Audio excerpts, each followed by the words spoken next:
আৰু মৃত্যু হোৱা শিক্ষকসকলক 10 লাখ টকা দিম বুলি তেখেতে প্ৰতিশ্ৰুতি প্ৰদান কৰিছিল।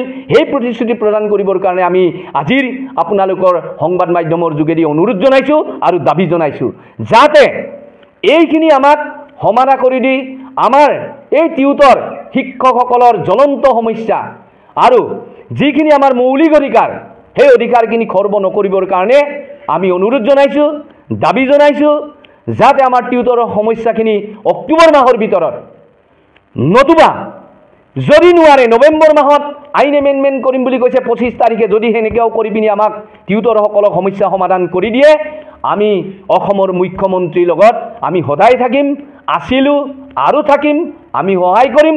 টিউটৰ সদায় আমি অসম চৰকাৰৰ লগত থাকি আমাৰ সমস্যাখিনি তেখেতসকলে যদি সমাধান কৰি দিয়ে আমি পৰৱৰ্তী সময়তো তেখেতসকলৰ লগত আমি সহায় সহযোগিতা আগবঢ়াম। আৰু আমি ধন্যবাদ দিম যে মুখ্যমন্ত্ৰীয়ে কৰিব নোৱাৰা আমাৰ পৃথিৱীত ক'লে ভুল হ'ব, আমাৰ অসমত কৰিব নোৱাৰা কাম নাই। গতিকেলৈ আমি জানো পেপাৰে পত্ৰই আমাৰ মুখ্যমন্ত্ৰীক কয় আমাৰ অসমৰ চাণক্য। গতিকে এই চাণক্য আমাৰ মুখ্যমন্ত্ৰীৰ দিনত নোৱাৰা পাৰিম নোৱাৰিম এই কথা কেতিয়াও থাকিব নোৱাৰে।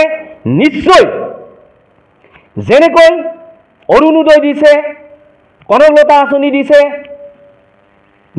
আৰু যিকোনো আঁচনিবিলাক প্ৰস্তুত কৰি জনমানসত জনসাধাৰণক উপকৃত কৰিছে, ঠিক তেনেকৈ আমি বেয়া নাপাওঁ, এইখিনি দিয়ক। আমাৰ টিউটৰসকলকো এটা আঁচনি প্ৰস্তুত কৰি ন্যূনতম কম 30,000 পৰা 40,000 কৰি দিব বুলি আমি আশাবাদী আৰু আমি আশা কৰিম আৰু আমি আশা ৰাখিম আমাৰ যাতে ল'ৰা ছোৱালীখিনিক আমি শিক্ষা দীক্ষাই মই কৈছিলোঁৱে মৌলিক অধিকাৰখিনি দিব পৰাকৈ নিশ্চয় আমাৰ মুখ্যমন্ত্ৰীয়ে কৰি দিব বুলি মোৰ আশাবাদী আৰু আশা কৰিম। আৰু সদৌ আমি এটা কথা ক'ব বিচাৰিছোঁ, যদি আমাক অক্টোবৰ নৱেম্বৰ মাহৰ ভিতৰত যদি সম্পূৰ্ণ কাম কৰি নিদিয়ে আমি কিন্তু ডিচেম্বৰত জংগী আন্দোলন কৰিম, নতুবা আমি আত্মজা দিবলৈ ভয় নকৰোঁ। আমি কৰিবলগীয়াখিনি টিউটৰ সমাজে টিউটৰ শিক্ষক সন্থাই কৰিবলৈ বাধ্য হ'ম বুলি আমি সম্পূৰ্ণ হুংকাৰ দিছোঁ আৰু সম্পূৰ্ণ আমি দাবী জনাইছোঁ যাতে আমাৰ টিউটৰৰ সমস্যাখিনি সমাধান কৰি দিব লাগে।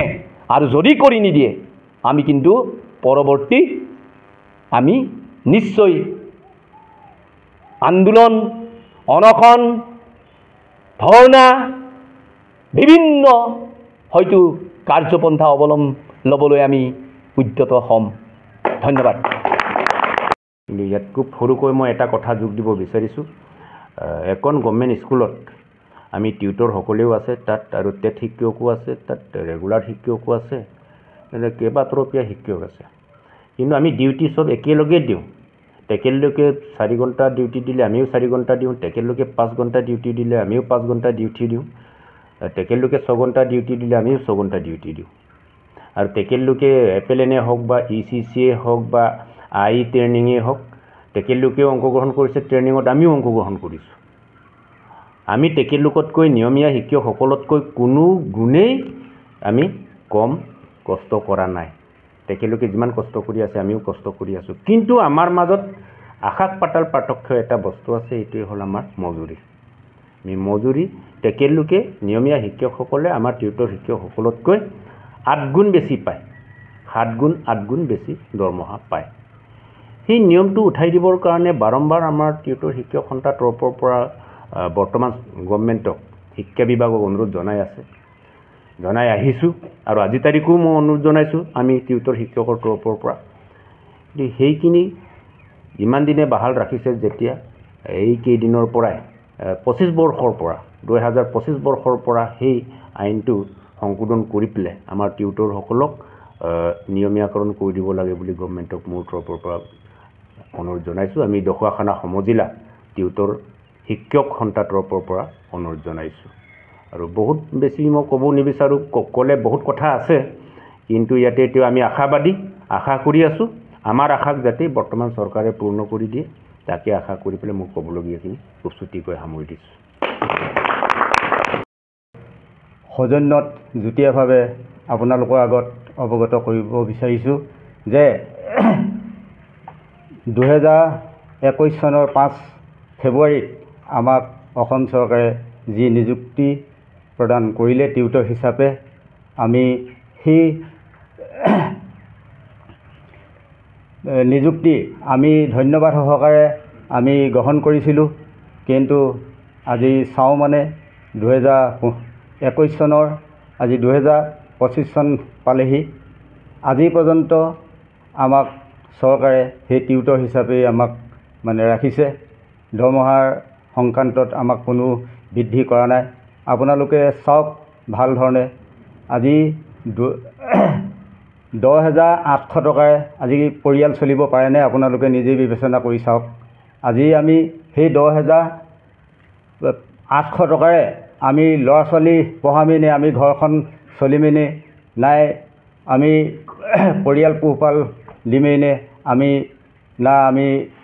বেমাৰ আজাৰ বিভিন্ন বেমাৰ আজাৰে আমি চামনে? আপোনালোকে চাওক ভাল ধৰণে মন কৰি। আমি মানে বিমত পৰিছোঁ। আমি এতিয়া কি কৰিম? বৰ্তমান আমি কি কৰিম আৰু কি কৰিছোঁ? আমাৰ বয়সটো নায়েই। আজি 2টা বছৰ আৰু মাত্ৰ আমাৰ 2টা বছৰে আছে। আমি এই 2টা বছৰত আমি এই 10,800 টকা লৈ পিনি আমি যেতিয়া অৱসৰ গ্ৰহণ কৰিম, অৱসৰ গ্ৰহণ কৰাৰ পিছত আমি কি কৰিম? আমাৰতো কৰিবলৈ একো উপায় নাই। গতিকে আপোনালোকৰ মাধ্যমৰ জৰিয়তে আমি অসম চৰকাৰৰ মাননীয় মুখ্যমন্ত্ৰী আৰু শিক্ষামন্ত্ৰীক আমি কাটৰে অনুৰোধ জনাইছোঁ যাতে আমাৰ এই দুৰ্ভগীয়া টিউটৰসকলক অতি শীঘ্ৰেই আমাক চলিব পৰা ব্যৱস্থা কৰি আমাক সন্তোষজনকভাৱে আমাক দৰমহা দিয়াৰ ব্যৱস্থা কৰি যাতে আমি ভৱিষ্যতে আমি ঘৰখন আৰু পৰিয়ালটো যাতে চলিব পাৰোঁ, তাৰ বাবে আমি অসম চৰকাৰৰ মাননীয় শিক্ষামন্ত্ৰী আৰু মুখ্যমন্ত্ৰীক আমি আমাৰ তৰফৰ পৰা কাটৰে অনুৰোধ জনাইছোঁ।